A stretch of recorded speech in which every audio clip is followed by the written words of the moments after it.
Donc, bac mathématiques, Amérique du Nord, 21 mai 2025, exercice 2, petit 3, petit b. Donc, on avait une suite UN, qui est la suite principale, et ils ont défini donc dans cet exercice une suite AN, qui est une suite auxiliaire. Et nous avons déjà, comme j'ai indiqué ici, répondu à la question 2D où on nous avait demandé de déterminer la limite de la suite AN et cette limite est égale à plus l'infini. Ensuite, j'ai remis des informations importantes. On a vu aussi dans la question petit 3, petit a, c'est-à-dire juste dans la question juste d'avant, que quel que soit n appartenant à n, c'est-à-dire tous les entiers positifs ou égal à 0, que un est égal à an sur an-1, c'est-à-dire que la suite UN est exprimée en fonction de la suite auxiliaire, et donc c'est sous la forme AN sur N-1. Donc ça a déjà été vu. Là, ce qu'on nous demande dans le petit b, c'est d'en déduire la limite de la suite UN. Donc généralement, quand on dit en déduire, c'est toujours utiliser la question qui est avant, juste ce qu'on a fait, ou éventuellement d'autres questions avant, voilà, combinées à d'autres questions d'avant, mais généralement c'est la question d'avant plus d'autres questions qui sont avant. Et donc là, il faut en déduire la limite de UN. Voilà. Bon alors, comment est-ce qu'on va faire?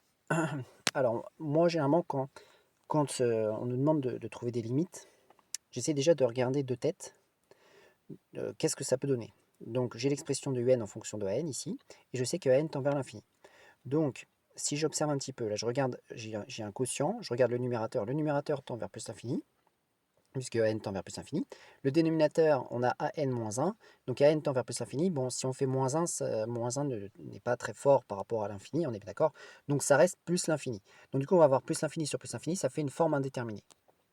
Ça fait en quelque sorte une forme indéterminée. Donc, il va falloir lever cette indétermination. Et généralement, quand on a un quotient avec infini sur infini, bon, on essaye de factoriser. Et là, c'est ce que l'on va donc faire. Donc, par conséquent, c'est ce que l'on va donc faire. Donc, on va dire pour tout n appartenant à n, toujours quand on utilise une variable, toujours dire à quoi est-ce qu'elle appartient.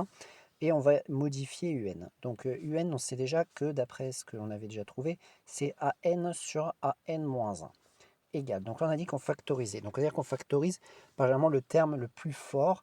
Bon, ici, ce sera AN puisque c'est AN qui tend vers l'infini. Donc, je factorise en haut. Bon, en fait, c'est déjà factorisé, mais je mets que c'est AN fois 1. Et en bas, je factorise également par AN, c'est-à-dire ça va faire AN facteur de 1 moins 1 sur AN. Voilà. J'espère que c'est bien clair en bas. On a factorisé par n, c'est-à-dire qu'on a divisé chacun des termes par an. Et donc le premier terme, ça donnait 1, le deuxième terme, ça donnait 1 moins n. Donc là, on se retrouve dans une situation où on peut simplifier justement ce terme par lequel on a factorisé en haut et en bas. Et on va se retrouver, parce qu'il est en facteur en haut et en bas, et on va se retrouver à 1 moins 1 sur an. Voilà, on arrive à ça. Et là, si on essaie de regarder un peu de tête ce que ça donne, eh bien, on n'a plus qu'un seul endroit où il y a an, et donc si an tend vers l'infini, ici, ça va donner 1 sur infini. 1 sur infini, ça donne 0. Donc, là, ça va tendre vers 0, ce terme qui est là. Du coup, au dénominateur, on va avoir 1 moins 0, ça donne 0, et ça donne 1, pardon. Et donc, en haut, on va avoir 1 sur 1. Et 1 sur 1, ça donne 1. Donc nous aurons bien la limite. Donc c'est bon, on va pouvoir maintenant l'exprimer de manière écrite. Donc limite de un, lorsque n tend vers plus l'infini. Alors là, il faut aussi s'assurer, étant donné qu'on a divisé par n, que n n'est pas égal à 0. Bon, en tout cas, ce qu'on a fait, c'était pour des n assez grands, qui se rapprochaient de plus l'infini. Et on sait très bien que n n'est pas égal à 0 quand on se rapproche de plus l'infini. Pourquoi? Parce qu'il tend vers plus l'infini à n. Voilà. Donc, il faut faire attention quand on divise par des expressions qu'elles ne soient pas égales à 0. Limite de, donc on remplace 1 moins 1 sur an, lorsque n tend vers plus l'infini, égale, et donc ici, ça va donner 1 sur 1, là plus besoin de mettre limite devant parce qu'on arrive au résultat, et c'est égal à 1. Nous avons trouvé la limite. On justifie juste en disant car limite de 1 sur an, lorsque n tend vers plus l'infini, ça va être égal à 0. Alors on peut faire un changement de variable, c'est égal à la limite, par exemple, de grand X tend vers plus l'infini de 1 sur grand X. Parce qu'en bas, là, ça tend vers plus l'infini. Et c'est égal à 0. Voilà.